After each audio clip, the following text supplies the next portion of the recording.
Now the very last thing that we've got to do is to render the video. So if we save this, it means that we can only watch the video with this program Movie Plus. So you wouldn't be able to use it anywhere else at all. So if we wanted a video that you could email to people or upload to YouTube, we need an actual video file.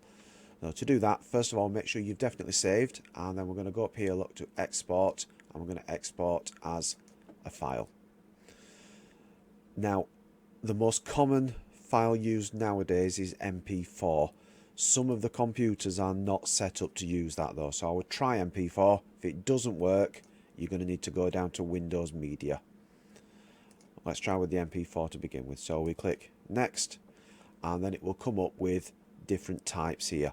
So you can use the widescreen. It doesn't really matter though, because we've not got widescreen pictures.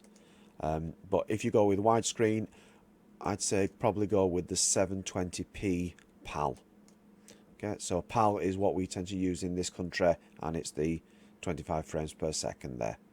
So you would go onto that one. Now, if you can't get the MP4 working, click on Windows Media, click Next. Okay, and then on this one, let's go down then to probably the HD and use the HD 720p at 30 frames a second, or the one at 25. Again, doesn't really matter for this project. Usually in the UK we use that 25 frames per second. In America they use the 29 or 30 frames per second, but that's an older one.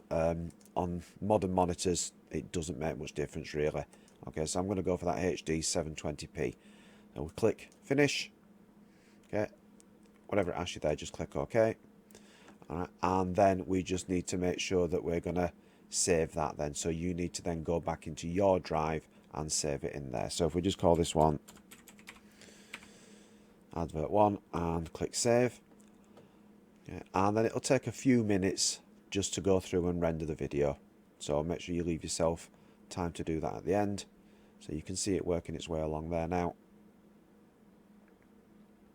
And you just got to wait then until it gets through.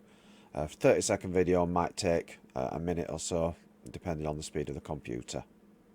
So once it's done, you can then click Open, and that should then open your video, and then you can always go to Video Full Screen, okay, so that you've got it as big as possible. You've got it as big as possible on your screen.